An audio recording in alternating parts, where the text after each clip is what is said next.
Дистрикт Цивил прес студио интервју на Зоран Иванов со Владко Данилов. Владко Данилов, економист, магистер по финансии и менеджмент и професионален менеджмент, консултант со искуство од над 2 децении, специјалист за јавни финансии, член и председател на меѓународната мрежа на евалуатори. Многу поводи за многу теми во овој дистрикт со него, но ќе задржиме на 2. Администрацијата едната и јавните пари втората. Владко Данилов, добре дојдете во дистрикт на Цивил прес студио. Немам некое посебно прашање за вас, но еве за почетокот, од каде токму интересот за јавните пари и за јавната администрација? Прво благодарам за поканата.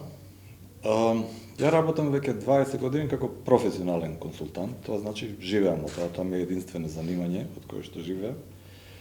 И се најдов некако во оваа професија, мислам дека е тоа навистина нешто корисно и добро и за општеството и работам не само во јавниот сектор, и во бизнис секторот исто така, и во јавниот сектор како сертифициран менеджмент консултант.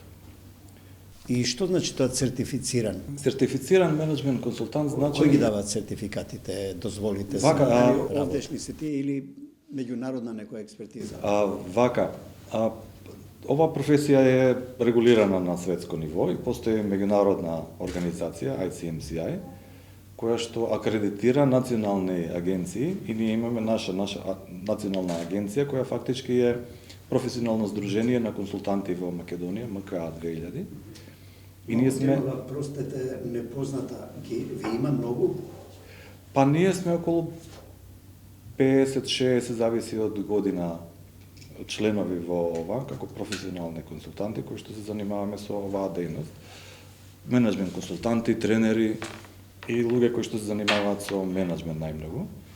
Така да, ние сме акредитирани од страна на таа глобална организација и нашата асоциација има право да издава овакви сертификати на наши консултанти кои што ќе поминат одреден процес, каде што ќе можеме да утврдиме дека навистина тие се квалификувани за такво нешто и се здобиваат со титула сертифициран менеджмент консултант. Спомнавте меѓународна мрежа, прочитав подготвувајќи се за ова интервју со вас некаде по интернет, дека сте член, едно време и председател сте биле на дело таа меѓународна мрежа представена на регионалната.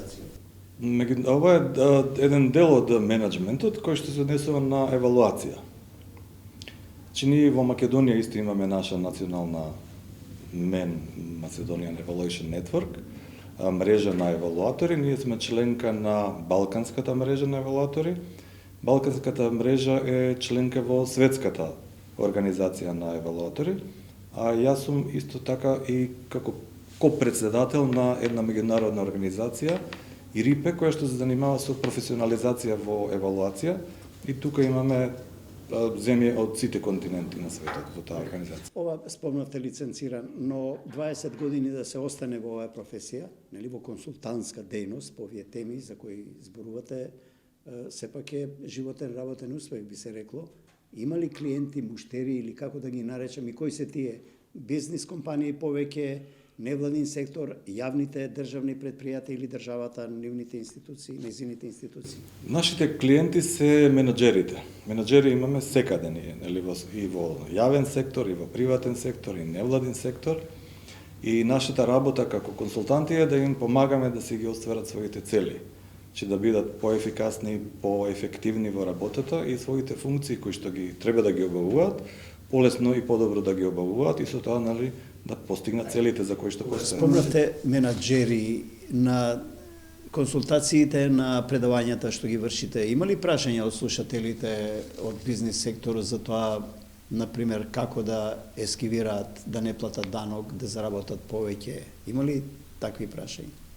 Па, сите прашања се квалификувани и се дозволени. Сега ние имаме и наш етички кодекс кој што не дозволува баш многу да можеме да навлегуваме во недозволени работи, така да можеме да дадеме она што е законски како препорака како можат да работат најефтино или најефективно. Јавните пари. Тоа е една од клучните теми за која сакав да ве имам тука во Дистрикт. Ваша проценка и врз основа на искуството. Како се трошат, колку рационално, колку се злоупотребуваат, кои се вашите глобални согледувања? Па, да кажеме за јавните пари дали добро се користат или не се користат добро, прво треба да имаме јасни информации за нив. И мислам, не е критериумот колку пари се потрошени, него што е направено со тие пари. Прашањето ми како квалификуван граѓанин на оваа тема, Да. кој знаеме колку пари има во буџетот, па горе-долу, ако се заинтересираме, може да пресметаме колку тоа троши, например, администрацијата во една општина, колку заработува, колку троши. Тоа може да се случи во, не знам, во државните, во јавните предпријатија, на ниво на државата исто така. Слаба е таа контрола. Кој е вашиот печаток? Па, да, баш тоа е едно од прашањата, дали знаеме ние како се трошат парите и мислам ние знаеме како се потрошени парите, знаеме кои активности се направени евентуално, но не знаеме за резултатите. Значи има голема разлика помеѓу активност и резултат. Значи, основната улога на државата, на администрацијата, локална, централна, е да го подобри животот на луѓето. Значи, да им овозможи добар животен стандард, квалитетно образование, здравство, сите оние услуги што ги дава. И битно е дека тие напредуваат, значи дека имаме добри услуги. Доколку се потрошени пари, а имаме добри услуги, тогаш си е во ред. Но додека ако ги трошиме парите, а немаме добри услуги, тогаш имаме веќе проблем. Значи луѓето не го добиваат оно што го плаќаат. Значи постојат еден куп на инструменти кои што може да измерат како се трошат парите на луѓето и да кажат дали се ефективно или не се ефективно искористени. Данило, кога ги слушаме политичарите, знаат да кажат јас ја изградив ова улица, овој мост, вие ниту шајка не закувавте, другата страна исто опонира со сличен. Свесни ли се кога тоа го зборува дека не работа со своји пари, дека од джеп не ги вада, туку дека тоа се заеднички пари на граѓаните кои гласале за нив, но и на тие кои не гласале за нив? Па и како граѓани и како експерти, значи ние знаеме дека тие пари се наши пари, ние ги даваме за да финансираме државата, за да може да се обавува својата функција, значи да ни обезбеди нас квалитетни услуги, инфраструктура или се она што треба да направат. Но не сме сигурни дека тоа навистина се користи на начин на кој што е најдобро. Доколку парите, голем дел од парите завршуваат за непродуктивни цели, за плати, за трошење некакви други, а не за основните потреби на луѓето, значи тогаш имаме проблем во користењето на средствата. Слаба е контролата на државните институции во трошењето на јавните пари и на општинско ниво и на државно и во државните предпријатија, посебно кај оние кои така посебно заработуваат со државни услови, државни пари. Што треба да се стори? Граѓаните немаат многу доверба во тоа како власта без оглед од која провиненција ги троши нивните пари. Па внатрешната контрола да е слаба. Мислам тоа е интерни ревизии, интерни контроли, имаат сите обврска да имаат, но многу мало тие или имаат или само формално ги имаат и не гледаме некакви големи бенефити од тоа, но тука е Државен завод за ревизија, кој што си сосема на место институција која што си работи својата работа како што може и со тие капацитети. За да појаснам и за гледачите, еден од поводите зашто сте тука, забележав една ваша активност на интернет, каде што токму самите го поставивте ова прашање, зошто ни е Завод за ревизија, кога никој не го есапи, отприлике така парафразирам. Ве цитирам на некој начин. Да, значи тоа не е упатено против Заводот воопшто, него што се случува понатамо со нивните наводи. Значи, дали некој реагира врз тие наводи и дали нешто навистина се прави по тоа прашање. Истото тоа можеме да го кажеме и за ДКСК. Значи, тоа си институција која што си работи својата работа, која што све прави она што е пропишано, но немаме некако завршница, дали тоа нешто, нивната работа ќе придонесе за подобрување на рейтингот, за антикорупција, дали ќе се подобри финансиското работење во институциите како резултат од државната ревизија, тоа не го знаеме. Добро, а каде е проблемот? Политиката ли е таа, односно политичарите кои не дозволуваат контроли адекватни на потребите? Па да, мора да постои политичка волја. Доколку не постои политичка волја, мислам ние можеме да правиме институции, да вработуваме луѓе, да измислуваме топла вода, но навистина на крај ако нема волја да тоа некако добие завршница, некако и тоа ќе се разводени, ќе се изгуби по каналите, ништо не сме направили. Кога вие, Данилов, би биле во ситуација да поставите некаква шема за контрола на трошењето на јавните пари, како тоа би го направиле и би го спровеле? Има ли, не знам, имате искуство, но има ли некакви модели еве во другите, во поразвините држави за тоа како практично да се води грижа за заедничките пари?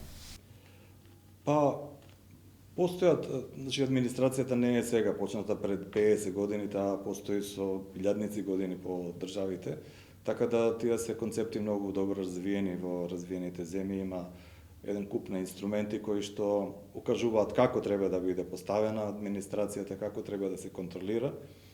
Јас како основни проблеми во овој наоѓам делот околу несоодветното вработување на луѓето. Значи имаме луѓе кои што не би требало да бидат на тие позиции. Уште пострашно е ако бидат поставени на менаџерски позиции. Ако имаме директор на институција, организација, директор на сектор или некој друг, значи ако добиеме човек кој што нити има искуство во областа, во дејноста на организацијата, нити во менеджмент, кој треба да управува систем од 50, 100 луѓе, 200 луѓе, нема никакво искуство, значи тој систем е однапред осуден на пропаст, значи све она што ќе го направа, тоа ќе биде многу паушално, скапо многу. Значи постојат некакви инструменти кои што државата ги воведе сега, да кажеме функционална анализа, има обврска секоја институција да направи функционална анализа, како што таа би требало да биде во улога на оптимализација на процесите, на бројот на луѓето, на организацијата, систематизацијата, но тоа сепак некако се користи само за оправдување на постојачи. Тука ќе прекинам, значи ли тоа дека самата организација, самата општина, самото предпријатие треба самото да се контролира за тоа како ги троши своите пари? Да, таа нивната функционална анализа потоа оди на одобрување. Треба некој да им ја одобри дека е тоа навистина реално направено. Простете, тука ќе прекинам. Значи ли тоа дека самата организација, самата општина, самото предпријатие треба самото да се контролира за тоа како ги троши своите пари? За жал, така функционира, но тоа е стварно еден одличен инструмент. Мислам, навистина тоа е инструмент кој што треба да каже дали ни треба воопшто оваа институција. Значи, ја верувам дека постојат во Македонија еден куп институции кои што... ми е тие однатре сигурно нема да речат не ни треба таа институција, од неја живеат. Треба некој од надвор тоа да каже. Така е. Значи, тој што решил да се воспостави таква една институција, треба да има убаво образложение зошто тоа би се направило. Значи, кај нас декларативно постои една политика на намалување на број на вработени во администрацијата, но фактички ние секојдневно сме сведоци на креирање на нови институции, кои што вработуваат нови луѓе, немаме анализа дали навистина тоа треба да биде независна институција или треба да биде во рамки на некоја постоечка институција, што е многу порационално и поевтино. Но и содржината на нивната работа е често недефинирана. Премногу комисии, агенции, премногу и постои некако судир помеѓу нивните надлежности и стално доаѓаме до пинг-понг дека не сме ние надлежни, они се надлежни или ние сме дупло надлежни, така да треба малце ред да се воспостави.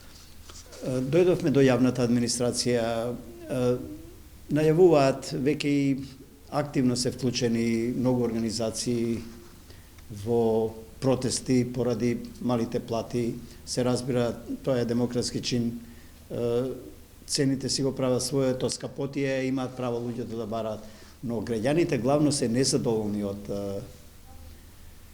тоа како работи администрацијата, за која вела дека тие ја плаќаат Од друга страна, тие пак бараат покачување на платите.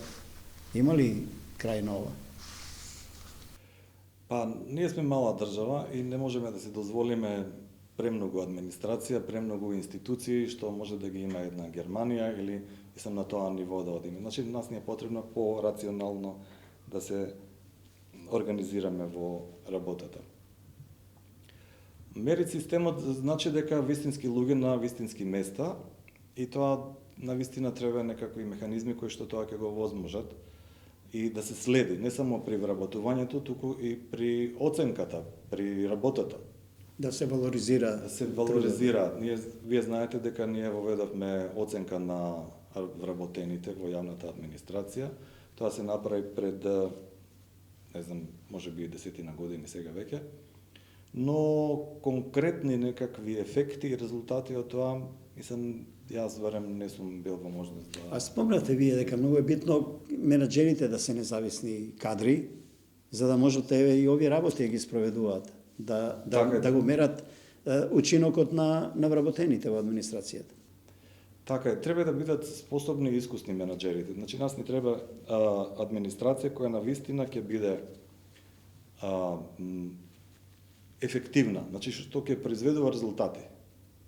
Тоа е најважното. Велиме сервис на граѓаните. Што е всушност сервис? Како треба да се однесуваат? И како колективитет администрацијата и како секој поединец натре. Дали тие го разбираат тоа дека се сервис? И дека не е само шалтерот во прашање? Па како кој веројатно, тоа е веќе индивидуално, не знам каков им е пристапот кога ќе влезат во администрација, што им кажува нивниот директор, шеф, дали им кажува вие сте сега овдека цар и кај вас ќе дојдат да се молат луѓето или им кажуваат вие сте овдека за да ги услужите граѓаните најдобро што можете. Или да сака не смее ништо да им каже ако се делегирани од политичка партија, а не а конкурсот е само маска и привид, нели? Па да, за жал постојат многу такви вработувања кои што се само маска и привид, али така функционира нашата држава.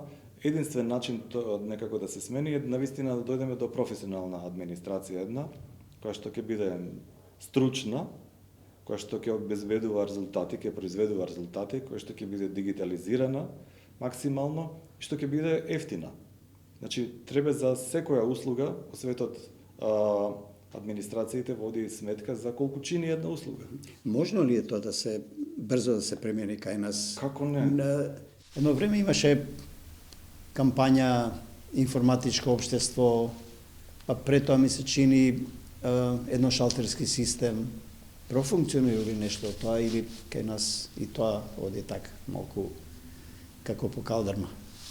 Да, фреквенцијата на промените е голема и обуката на луѓето, ако евентуално научиле нешто за одреден временски период, кога ќе дојде до промена, све одново почнуваме. Така да... Спомнавте професионална администрација. Каква е таа според западните стандарди? Направете куса компарација. Со не знам некоја од западните земји, како тоа таму функционира? Во некоја Данска, например, или Словенија?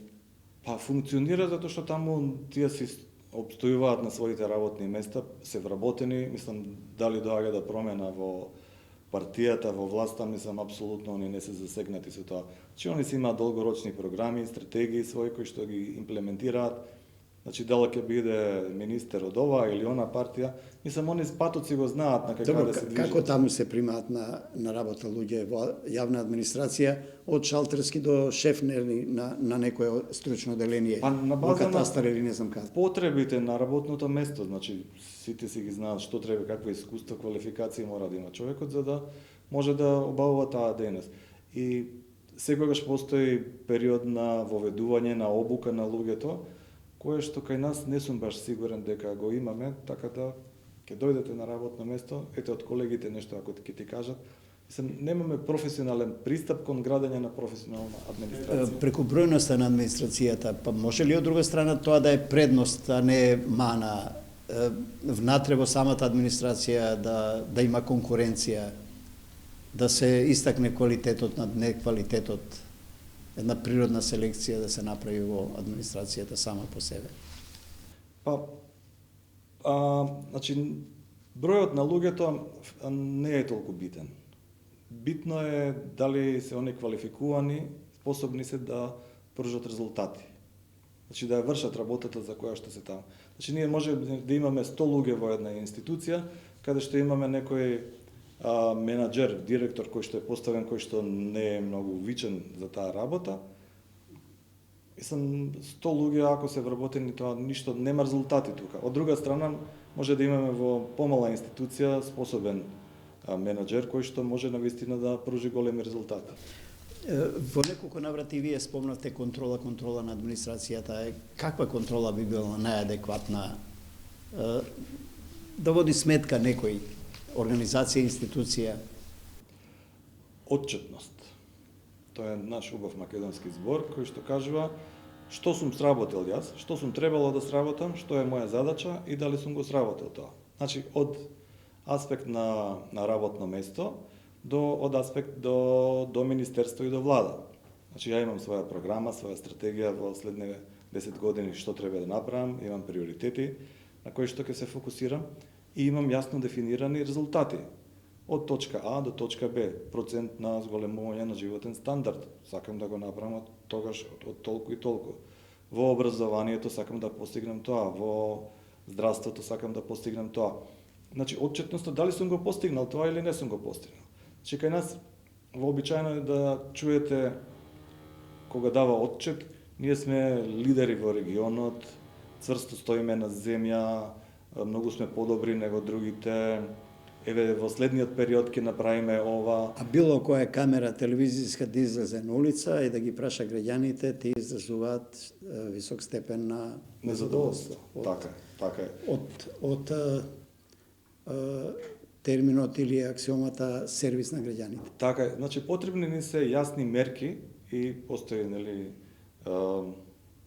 се кажува, ако нешто не можеш да измериш, тогаш не можеш ни да го контролираш и не можеш да го управуваш. Така да, секоја институција треба да се има своји јасни цели, мерливи цели, поставени, и да има некој независен кој што навистина ќе потврди дали е тоа остварено или не е остварено. За нешто теоретски, но во форма на пракса. Владко Данилов, кога вие би биле раководител во некој оделение, не знам, во некоја јавна служба или во општинско некое оделение, како би ја конституирале администрацијата, како би ја поставиле таа да функционира, навистина да биде сервис на граѓаните? Да, значи прво треба да се види за која е причината за постоењето, значи кои се тие услуги кои што треба да ги дава таа општина или таа институција или тој сектор, да се утврди процесот на работење, стандард мора да постои во работата. Значи како оди процесот, процедурата, колку време е потребно за одредена временска операција за да можам да видам таа услуга, колку капацитет одзема од еден вработен. Значи потоа да видам колкав е обемот на работата и соодветно на тоа да вработам соодветен број на квалификувани луѓе кои што ќе можат да функционираат. Една од најважните функции на менаџерот е контролата. Значи јас треба да испланирам, да ги организирам луѓето. Контролата претпоставам и на обемот и на квалитетот и на дисциплината.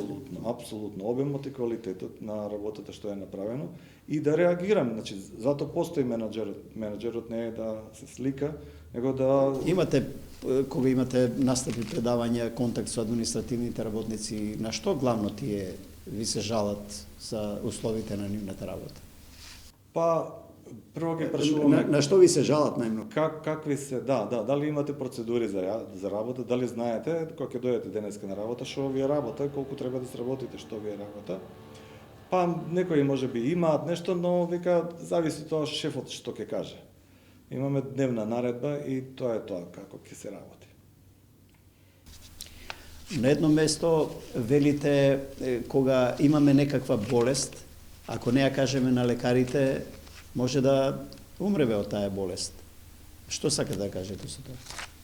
Да, тоа е во делот на евалуацијата, баш се однесува, значи имаме план, имаме стратегија, имаме врз база на долгорочна стратегија, правиме годишна програма, таму сме зацртале цели и резултати кои сакаме да ги постигнеме, но не контролираме, не знаеме дали сме ги оствариле или не сме ги оствариле, кои се причините што придонеле за ова или не контролираме или ги криеме од самите себе и од И од тие кои го ценат па нашиот успех, веројатно. Ако немам што да се пофалам, веројатно ќе се окрјам, али ако имам нешто да кажам, онда на сите звона ќе задзвонам, нели да. И значи криењето фактички представува како да идете на доктор, сега идем болен сум, ама не ти кажувам што ми е. Погоди ти, па сега ако можеш да видиш. Значи треба да се откријат кои се недостатоците, да се види дали е постигнато или не е постигнато она што е кажано, кои се причините и да се направи корективна мерка. Значи можеме да го излечиме, ама ние ако молчиме, значи тогаш тоа ќе си се прогресира.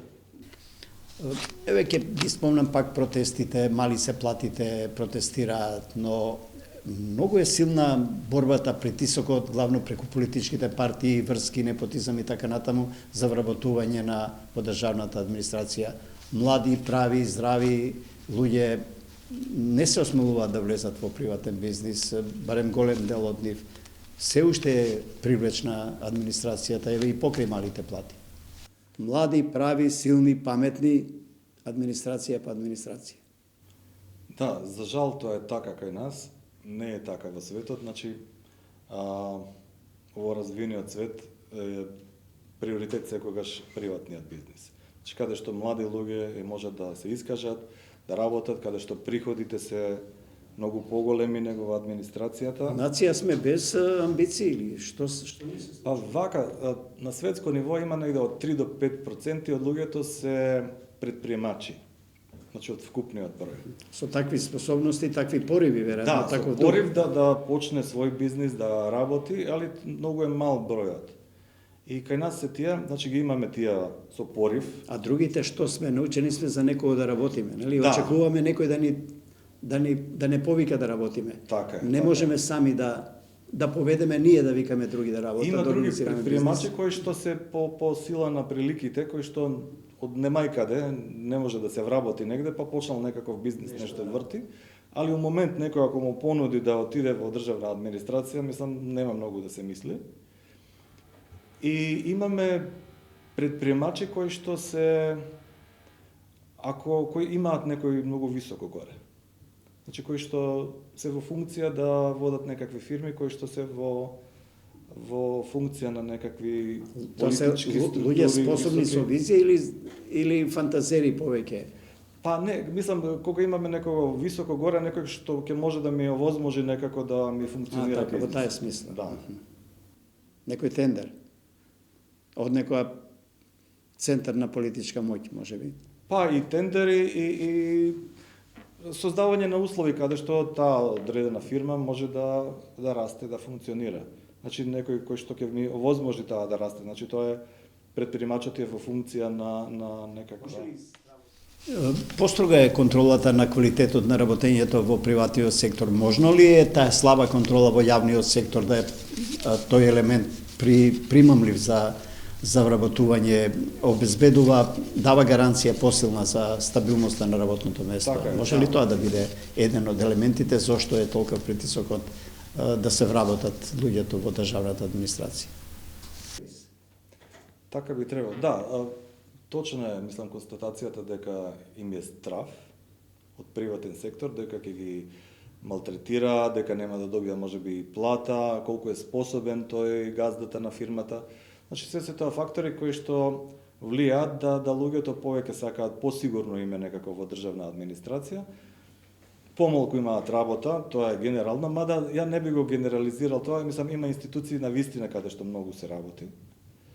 Од друга страна, рековте преска, по двајца на едно столче. Јас сум влегол во многу институции каде што сите празни беа столчиња. Мислам, рецимо 12-1 после пауза више. Те се по кафолињата некаде.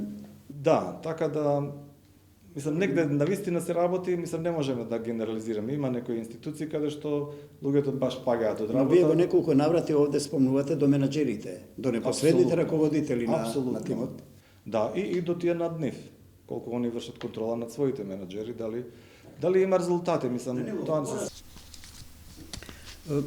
Повторно, приватниот сектор се соочува со недостиг на кадри, скок на цената на трудот, но и натаму администрацијата е привлечна за многумина граѓани. Па ќе ни треба, мислам, подолг временски период тоа да го видиме. Како прво за платите, мислам, навистина јас сум за да луѓето добиваат плата која што ќе биде пристојна, ќе им овозможи живот, да може да живеат со плата. Но треба стопанството да ја обезбеди прво, нели? Да, мислам да имаме во услови каде што во стопанството имаме просечна плата од 200 евра, а во јавна администрација 300 евра, јас те плаќам, мислам... Тоа е сигурно нелогично, нели? Нелогично и револт ке створи кај, мислам, ако зборуваме за исто ниво. Така да, мислам, приватниот сектор има многу конкуренција сега, значи јавниот сектор е еден вид на конкуренција, Германија, Италија е конкуренција на нашиот сектор, дека овие зоните каде што се странски фирми, каде што добиваат поддршка од државата, се исто одлекуваат по-конкурентни во однос на примање. се на него малите фирми овдека, така да остануваат некако во незавидна положба. Но, да ви кажам, ја мислам дека требаше малце порано да мислат и они за тоа. Значи, бизнис друженијата, коморите на ова многу малку обрнуваа внимание порано, додека имаше работници да бираме како лубеници, можевме да си ги менуваме како сакаме, но веќе тоа почнува да се намалува бројот на луѓе кои што се на располагање, така да ќе мора да сменат нешто.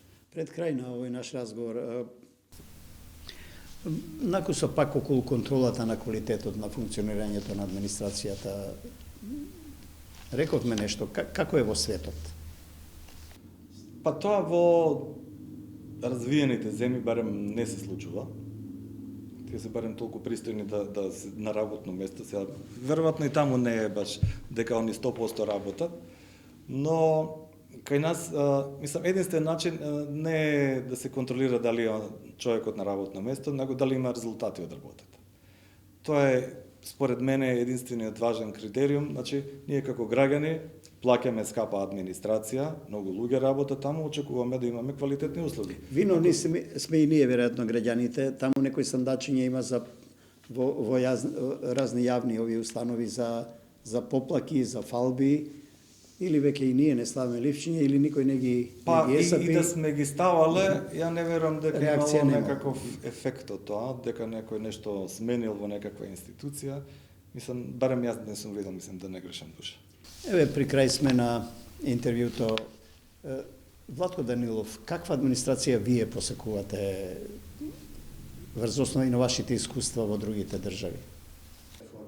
За политички капацитет, мислам, стварно не би можел да кажам, тоа ќе морате да ги прашате политичките партии, али ја кажам, мислам, тврдам дека политичката волја е единствено нешто што е битно, значи све е можно да се направи Така, ова е спомнал капацитет, мислев на волја.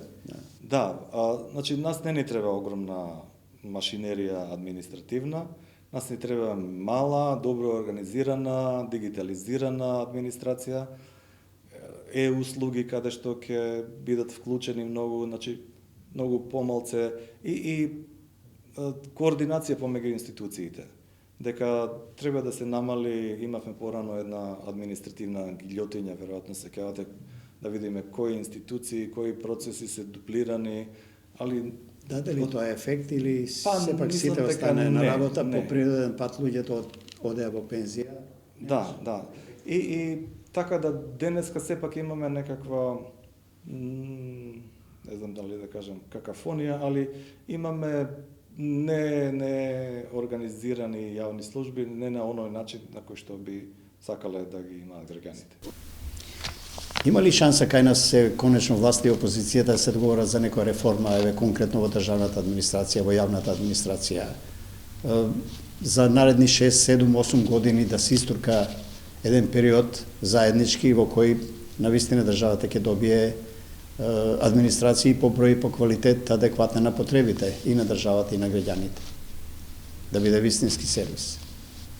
Јас сум во овој сектор Изликува дека сите работиме против државата. веќе 30 години отприлика и сум сведок на многу иницијативи и проекти кои што се занимавале со реформа на јавна администрација, но до ден денешен, значи не можеме да идентификуваме некакви значајни промени. Значи ние веќе 20 години зборуваме дека треба да се намали, но се смениле политички партии, но немаме некаков исчекот. Реакциите на јавноста, апропо овие протести сега, се дека административците се некако заштитени како бели мечки, дека законот за државна администрација ги штити посебно, за разлика од законот за работни односи. Треба ли тука нешто да се менува? Па, може би треба да се промени, затоа и беше поставен овој... Прашањето е зошто јавниот сервис да е позаштитен отколку работниците што работат во приватниот сектор. Од каде толку привилегии? Да, нема потреба, да, јас како плаќач на данок, мислам, не сакам да плаќам несоодветни и скапи услуги. Значи, истото треба да важи и кај нив. Треба да има, твоја работа е тоа, ако не си ја завршиш работата, еднаш, два пати, мислам, си одиш дома. Исто како што е во приватниот сектор. Така да, мислам, не би требало да биде воопшто тоа проблем. Да, но кога политичките партии практично катапултираат своји кандидати и своји кадри во државната администрација, што тука може да се стори? Па, и тоа е причината зашто сме тука денеска ние.